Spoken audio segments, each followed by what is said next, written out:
तो कई खास मेहमान इस वक्त हमारे साथ हैं, आपको बता देते हैं। हमारे साथ तारिक फतेह हैं, कॉलमनिस्ट हैं। हमारे साथ अमजद अयूब मिर्जा हैं, एक्टिविस्ट हैं पीओके के। और साथ ही हमारे साथ दो मेहमान पाकिस्तान से हैं। मुबशीर बुखारी हमारे साथ हैं, सीनियर जर्नलिस्ट हैं पाकिस्तान से। और हमारे साथ सलमान आबिद हैं, सीनियर जर्नलिस्ट पाकिस्तान से है। मेरा पहला सवाल मुबशीर बुखारी आपसे है, और मेरा सवाल आपसे ये है, क्या पाकिस्तान के लिए कश्मीर का राग रोना, कश्मीर का रोना वो भी यूएन जैसे बड़े प्लेटफॉर्म पर, जहां आप अपनी कई समस्याओं का समाधान के लिए वैश्विक सपोर्ट हासिल कर सकते हैं, क्या ये आदत है रोने की, मजबूरी है, प्रेशर है, क्या है ये?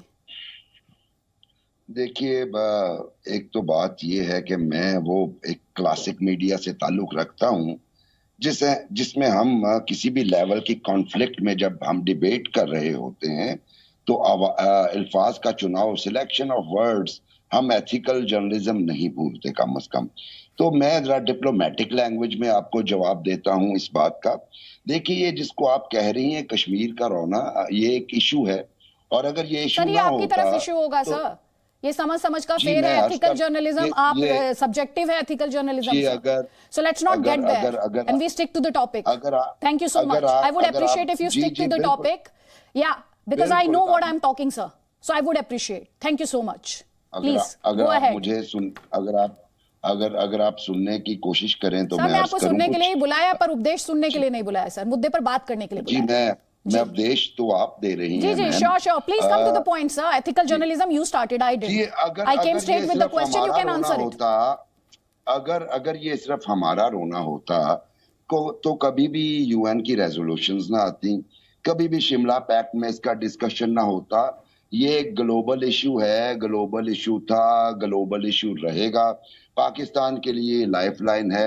अगर इतना ही पाकिस्तान के बारे में आप समझती हैं तो इंडिया, जो कि दुनिया की एक बड़ी डेमोक्रेसी है, इंडिया सुभाष चंद्र बोस का देश है, गांधी जी का देश है, अबुल कलाम आजाद का देश है, जहां पे हम इस वक्त इंतहा पसंदी के जो असरात हैं वो नुमाया तरीके से बढ़ते हुए देख रहे हैं।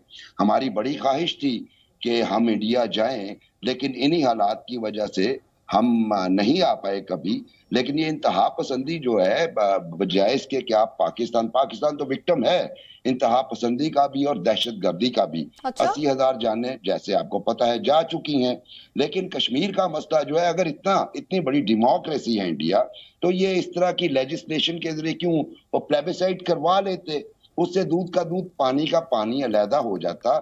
मेरे ख्याल में इसके लिए जो हम कहते हैं, मैं और मेरी टाइप के जर्नलिस्ट, कि आपको नेगोशिएशंस करनी चाहिए। इंडिया और पाकिस्तान को मुज़ाकरात का रास्ता बंद नहीं करना चाहिए। और ठीक है, जिसका जो पॉइंट है वो नेगोशिएशन टेबल पे हल करे। अगर भुट्टो साहब और इंदिरा जी, ठीक है सर, सुन लिया मैंने सर, सुना मैंने। मेरे दो आपको एक तो भारत दुनिया की एक डेमोक्रेसी नहीं, दुनिया का सबसे बड़ा लोकतंत्र है, और दूसरा जनाब गोला बारूद, गोलियों के शोर, आतंक के प्रहार, आतंक की चोट के बीच बोली सुनाई देती नहीं सर, बोली सुनाई देती नहीं। आपने कहा पीड़ित हैं, आप जरा सा मेरे एक सवाल का जवाब दे। सैयद सलाउद्दीन कहां रहता है सर? हाफिज सईद कहां रहता है? ओसामा बिन लादेन कहां मारा गया था? एबटाबाद। सैयद सलाउद्दीन कहां रहता है? हाफिज, मसूद अजहर कहां रहता है? साइड ऑफ कश्मीर, ये किसी को नहीं मालूम। अच्छा, हाफिज सईद कहां रहता है? आपको जेल में है, कोट लखपत जेल लाहौर में है, और उनके घर पे अटैक हो चुका है। अच्छा। और जिसकी इन्वेस्टिगेशंस जो है, उनके घर पे अटैक हो चुका है, तो कौन है वो? आपके हिसाब से हाफिज सईद कौन है? एक आतंकी है कि नहीं है? जी देखिए, अब प्रॉब्लम यह है कि मैं तो बाय लॉ चलूंगा, और लॉ ये कहता है कि पाकिस्तान की सुप्रीम कोर्ट ने और पाकिस्तान की हाई कोर्ट्स ने हाफिज सईद को कई दफे बेल ग्रांट की। उसकी ऑर्गेनाइजेशन को एक वेलफेयर ऑर्गेनाइजेशन अब आप लॉ पर आ गए, अब आप पाकिस्तान के लॉ पर आ गए, और अभी कितनी देर पहले, शायद 4 मिनट हुए होंगे, आप एथिकल जर्नलिज्म के बारे में बात कर रहे थे सर। इतना ही गैप लगता है एथिकल जर्नलिज्म को साइड हो जाने में। Thank you so much, this is what I wanted to ask you. ना आप सुन ले सर, अब जवाब सुने अब आप जवाब सुन ले सर, जवाब सुन लीजिए। अब आप जवाब सुन लीजिए। जो नाम मैं आपको गिनवा रही थी ना, ये सभी भारत में दहशतगर्दी फैलाने के लिए दुनिया भर में बदनाम है। जरा आप भी मुझे जवाब दे ना सर, जवाब आप मुझसे सुन लीजिए। आप पाकिस्तान आतंकियों को ग्लोबली डेजिग्नेट होने में टेररिस्ट, उनको बचाने का काम करता है। एथिकल जर्नलिज्म वहां कहां चला जाता है सर? एथिकल जर्नलिज्म वहां कहां चला जाता है? जब टेरर पर डबल स्टैंडर्ड आ जाता है, तब एथिकल जर्नलिज्म को क्या होता है? कोई बात नहीं, तारिक फतेह पहले, उसके बाद के शर्मा, जल्दी प्लीज। और सुने ध्यान से, आपने एक और बात कही थी, अभी याद आया मुझे। आपने कहा लेजिस्लेशन से भारत ने ये कर दिया। हमारे यहाँ बंदूक से नहीं होता, हमारे यहाँ फौज भी नहीं जाती सर। हमारे यहाँ बंदूक और फौज से नहीं होता है, हमारे यहां पार्लियामेंट के माध्यम से ही बदलाव होता है। जो भी चेंज होता है वो पार्लियामेंट करती है, जो कि इस देश की डेमोक्रेसी का टेंपल है। ये आपको पता होना चाहिए। कोई बात नहीं, तारिक फतेह। देखिए, ये बात करते मेरे पाकिस्तानी एथिकल जर्नलिज्म का पर्दा हटने में कुछ ही मिनट लगते हैं, वो तो नजर आ जाता है। इट इज आयरॉनिकल कि किसी पाकिस्तानी से लेक्चर सुनना पड़े ऑन एथिकल जर्नलिज्म। मैं इसी पाकिस्तान टेलीविजन में ही रिपोर्टर था जहाँ सेडिशन का केस करके ज़ियाउल हक साहब ने बेतहाशा लोगों को निकाला गया था क्योंकि मुल्क दुश्मन करार दिया गया था। यहाँ पे इनको सच और झूठ की तमीज़ नहीं है। अगर कल इंडिया ब्लफ इनका मान ले और कह दे कि ठीक है सिक्योरिटी काउंसिल रेजोल्यूशन एक्सेप्ट करते हैं, तो ये अपने सो कॉल्ड आज़ाद कश्मीर से चाइना की फौज हटवाएंगे। पहला स्टेप जो यूएन सिक्योरिटी काउंसिल रेजोल्यूशन का है कि every person who did not belong to the Pakistan so called Azad Kashmir और PoK will have to withdraw from that territory. ये एक शख्स वहां नहीं रह सकता।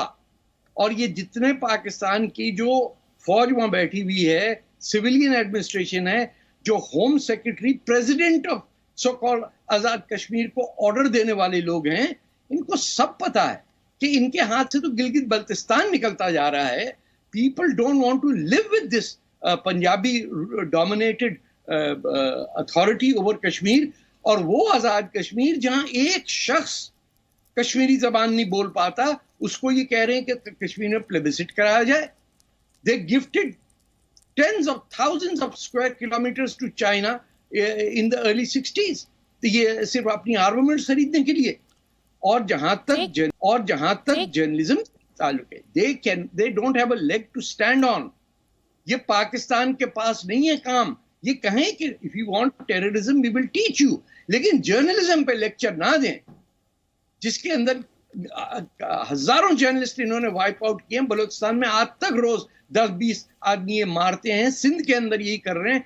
सुबह सरहद के अंदर पश्तूनों के साथ क्या हो रहा है, ये अपनी कुर्सी पे आराम से बैठे हुए कि पाकिस्तान एथिकल लड़ाई लड़ रहा।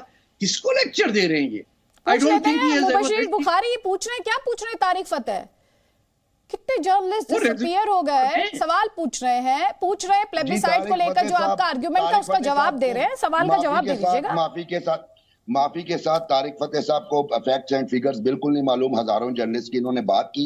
मैं आपने जितने सवाल मैम किए, मैंने आपको उसके ईमानदारी से जवाब दिए। आपने मुझे मेरे एक सवाल का जवाब नहीं दिया। ये मेरा मैम आपसे शिकवा रहेगा।